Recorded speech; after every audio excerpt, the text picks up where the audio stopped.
Salam sejahtera di dalam kasih dan anugerah Tuhan Yesus Kristus untuk saudara-saudaraku sekalian. Judul renungan hari ini adalah mengarahkan diri kepada apa yang di hadapanku.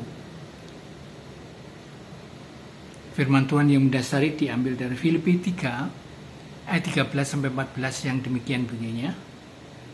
Melupakan apa yang telah di belakangku dan mengarahkan diri kepada apa yang di hadapanku dan berlari-lari kepada tujuan.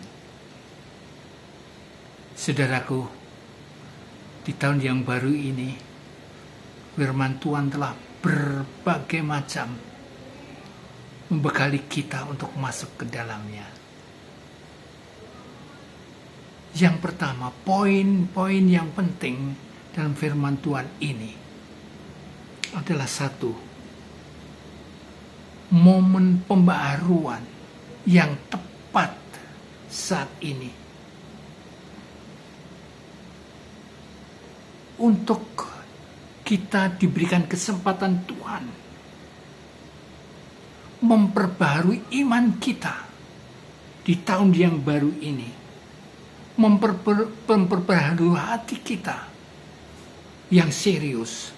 Roma 12 ayat 2. Poin yang kedua, meninggalkan masa lalu.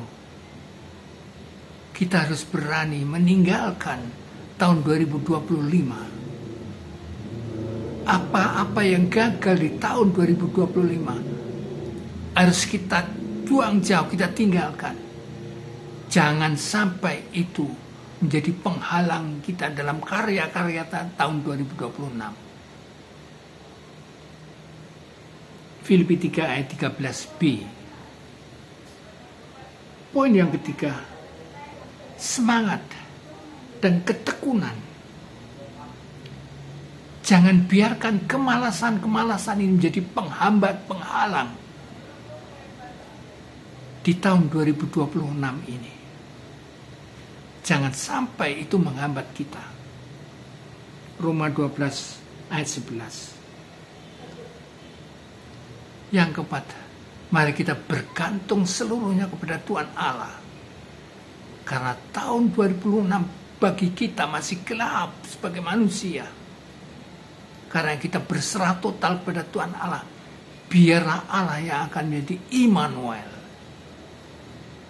bagi kita. Yang kelima, mari kita hidup dalam kasih dan pelayan kita yang benar. Kita bersaksi kepada sesama kita untuk melayani Tuhan. Supaya Tuhan mengarahkan tujuan hidup kita yang benar.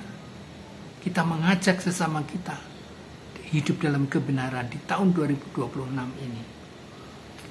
Nah, saudaraku yang dikasihi, bagian yang kedua sekarang, langkah-langkah praktis bagaimana orang percaya hidup pada tahun 2026 ini.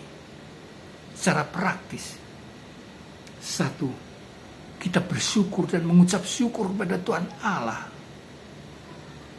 atas penyertaan Tuhan Allah yang nyata di tahun 2025. Mazmur 103 ayat 2-4. Kedua,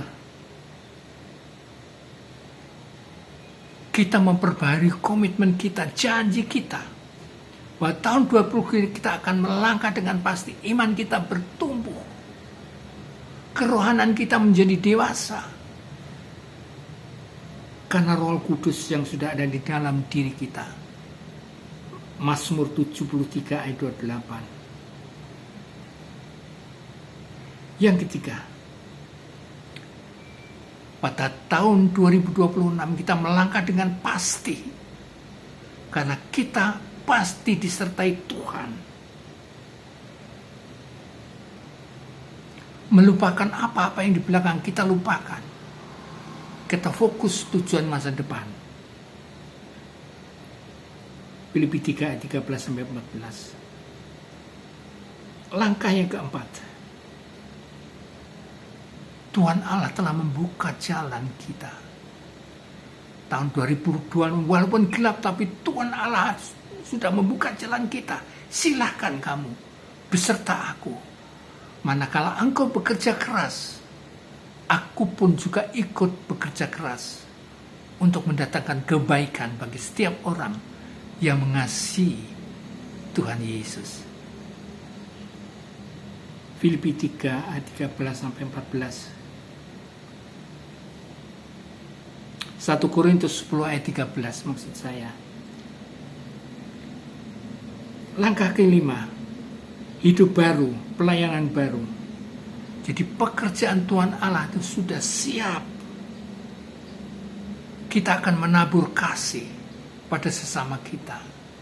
Pelayanan kita. Karena kita tahu padi sudah menguning. Tuhan mengatakan, padi sudah menguning, kita kurang pelayannya. Nah, kita masuk dalam sana untuk melayani dia. Supaya benar-benar kita menuju jalan yang benar.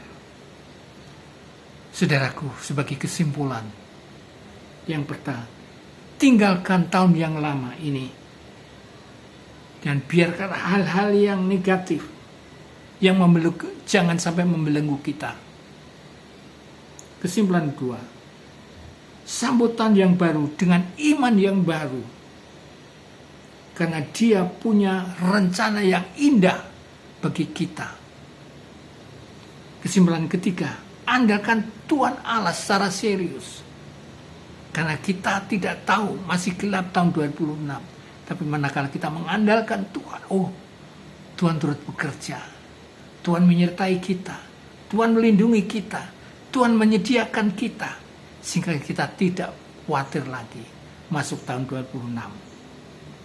Kesimpulan yang keempat, mari kita melangkah dengan pasti.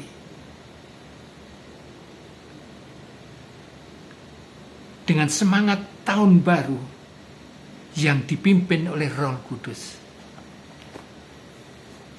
Immanuel. Amin.